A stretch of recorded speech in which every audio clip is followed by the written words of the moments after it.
Alright, hi everyone. My name is Sabrina and I am today 10 days post-op from a full mommy makeover. I had a tummy tuck, breast implants with a lift, and I had liposuction of my inner thighs, my hips, and my back. I figured I will try to make this as quickly as possible because I know that I personally don't like to watch things. I just don't have the patience to watch things that are really, really long. But I figured since I'm starting kind of late, it's not really a normal video diary. I'll just kind of do things that I think that everybody should know before they have a surgery like this. And I figured I would start with my experience the day of surgery. I went in, my doctor drew all over me. The anesthesiologist came in, he told me what would happen. We went over breast implant sizes again, and they took me back to the OR. When I got to the OR, they started my IV and gave me a cocktail, as we called it, which made me just very relaxed, and I don't remember anything else from there. I don't remember coming into the recovery room. I don't even remember what my first memory was. I just remember being there later on in the surgical suite. My doctor actually likes you to stay overnight, and he requires it. At first, I thought that I would want to go straight home and recover there, but now I'm very grateful that I had this option. It was just nice to have a nurse with me for the first 24 hours to kind of tell me what was normal, help me to get up for the first time. So it was nice being able to stay for the first 24 hours, and I definitely recommend it if anybody has that option. So I figured I would go over some must-haves, which are my list that I feel everybody should have when they have a surgery like this. I do not have a recliner, and I did not buy one, and I did not buy a hospital or rent a hospital bed. And now that I've gotten through the first week, I really don't feel that it's necessary. It's, in my opinion, just kind of a waste of money. Just make sure you have plenty of pillows to prop yourself so that you can stay in a bent position for the first few days. I started out the first couple of days on my chaise lounge, and then I have been in the bed since then. A fan, and by the way, I'm looking down at my cheat sheet that I made so I don't leave anything out. I think that everybody should have a fan because I went, hot, cold the first couple of days, and I was freezing my family out with the AC on like 66. So that was definitely a good thing to have right by me. Cold packs for your breasts.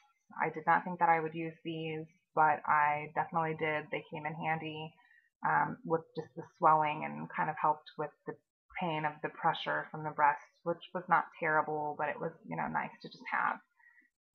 Bottle of water. We had 2 cases of bottled water, and today I actually drank my last one.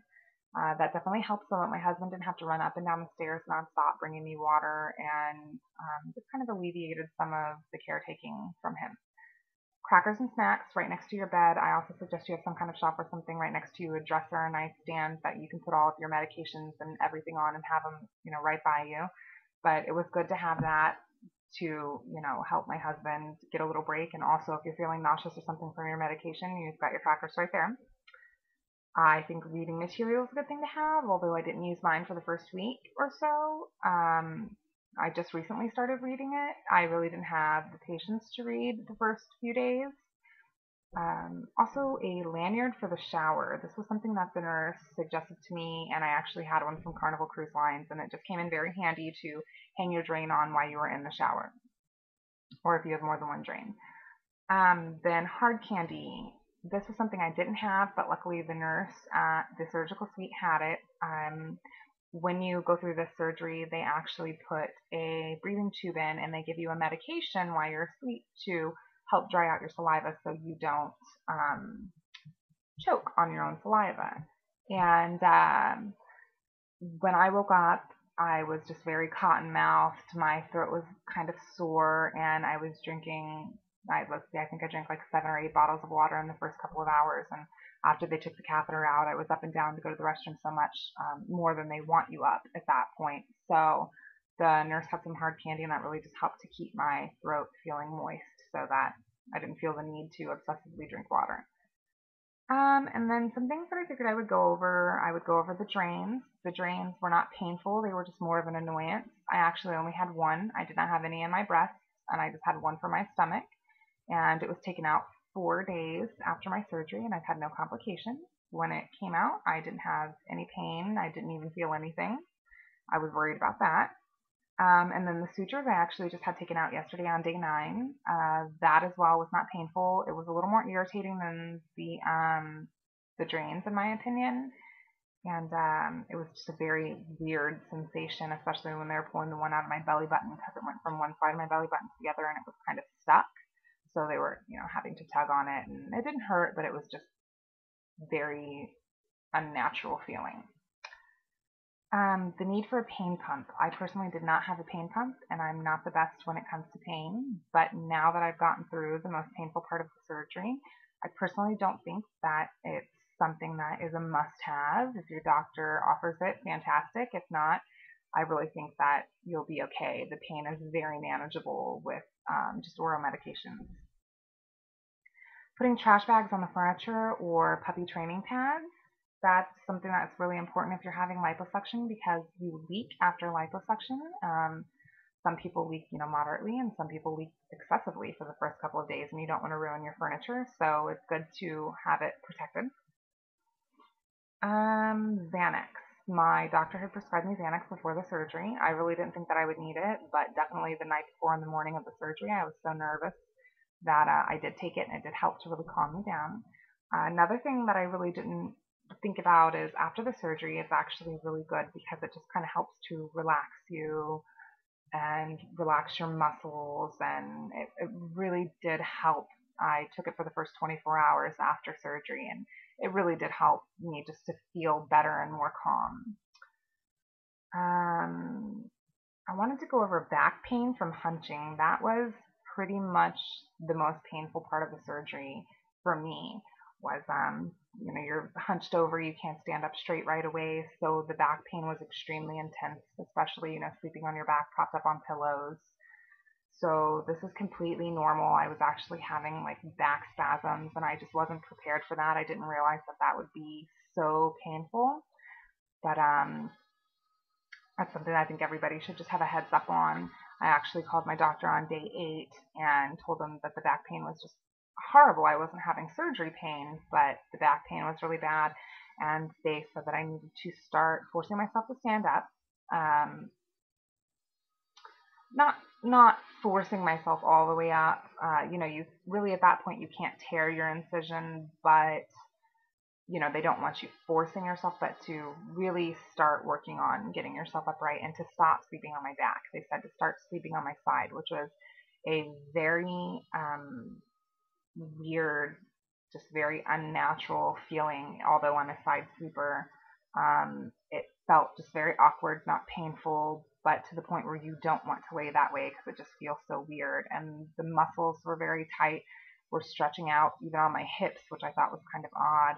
But after just one day of taking a nap on my side and then sleeping on my side, I'm having no issues now sleeping on my side at all. I wanted to go over help. I think you most definitely, if you have young children, need help for at least the first 2 weeks. I'm 10 days and I feel really, really good right now, but I know that I still couldn't lift my 1-year-old son. So, I think that my husband's actually going to be home a total of 3 weeks, which my doctor says is plenty of time to be, by 3 weeks lifting my son, carrying him up and down the stairs with no issues. And then I figured I would go on to is it normal, because there were a lot of things that happened and I wondered if it was normal. My liposuction was uneven.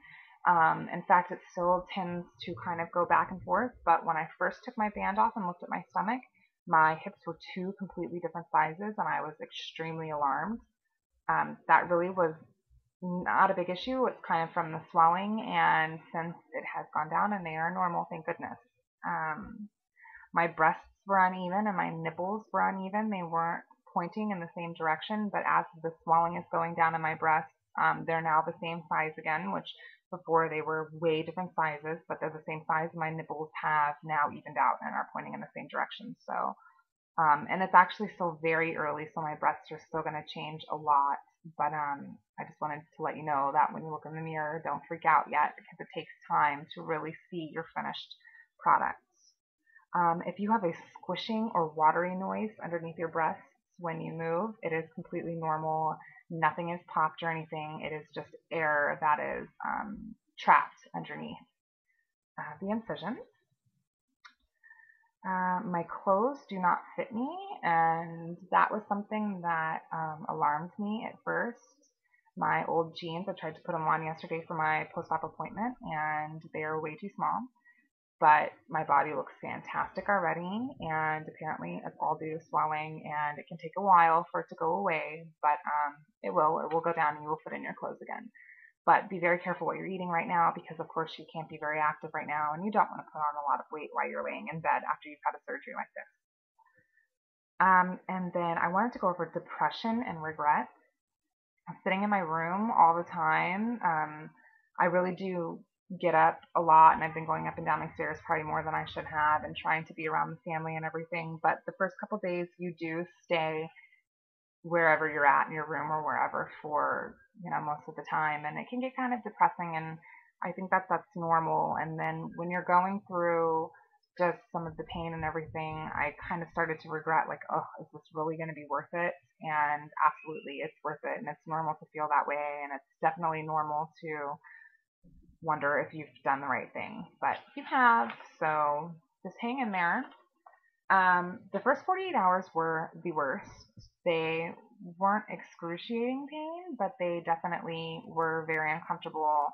But like I said, very manageable with pain medications. Um, Other than that, I really can't think of too much other things that I really think you have to know before your surgery. And I do hope that this video has helped you. And you can feel free to click on my username, find me, and look at my before and after pictures.